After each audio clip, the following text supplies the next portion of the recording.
بھائی پوچھ رہے ہیں جو یہ عقیدہ رکھتا ہو کہ محمد رسول اللہ صلی اللہ علیہ وسلم وفات نہیں پا گئے ہیں تو یہ عقیدہ رکھنا ضرور شریعت کیسا ہے؟ معنی فسق ہوگا یا کفر؟ اس کو سمجھایا جائے۔ کوئی شخص یہ عقیدہ اگر رکھ رہا ہے کہ اللہ تعالیٰ پیارے رسول زندہ ہیں، بلکہ میں کیا بتاؤں، ہمارے بعض بزرگوں کی تفسیر میں بھی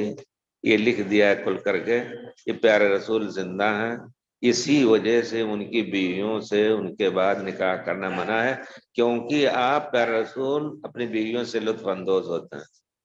تو ٹھیک ہے، کتنے دن تک جئیں گی وہ لوگ، اس کے بعد محروم کر دیا اللہ تعالیٰ نے، اور عورتیں تو نہیں زندہ ہیں، لیکن لکھا ہے باقاعدہ تفسیر فٹ نوٹ میں تفسیر کے، اللہ تعالیٰ ہدایت دے۔ تو اگر کوئی عقیدہ رکھتا ہے اس کو سمجھایا جائے کہ بھائی اللہ تعالیٰ نے کہا انک میت وانہم میتون، آپ بھی وفات پانے والے ہیں اور سب وفات پانے والے ہیں، سمجھایا جائے۔ اگر نہیں سمجھ رہا ہے تو پورے طور پر قرآن کا منکر اس کو سمجھ کر کے کافر کا حکم لگایا جائے گا۔ ہم اور عام آدمی تو اس کے لیے کچھ نہیں کر سکتے ہیں، لیکن حاکم وقت کے اوپر ضروری ہے کہ ایسے آدمی سے توبہ لے ورنہ گردن اس کی مار دے، کیونکہ قرآن کو جھٹلا رہا ہے۔ شبہ نہیں ہے، سمجھایا جائے، یہ نہیں کہ جلدی کر کے فوراً ہی گردن سے نہیں، اس کو سمجھایا جائے اور صحیح دلائل اس کے سامنے پیش کیے جائیں، تو یہ عقیدہ کفر ہے۔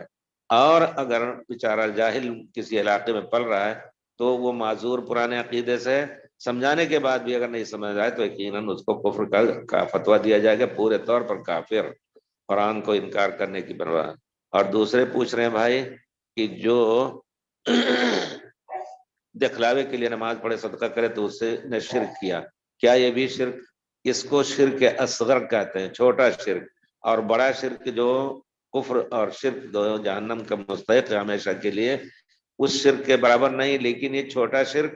تمام علماء کا کہنا یہ چھوٹا شرک بھی بڑے سے بڑے گناہ سے بڑھ کر کا ہے، چوری کرنا، زنا کرنا، قتل کرنا، اس گناہ سے بھی یہ چھوٹا شرک بڑا ہے۔ اس وجہ سے آدمی ہمیشہ یہ سوچ لے کہ اگر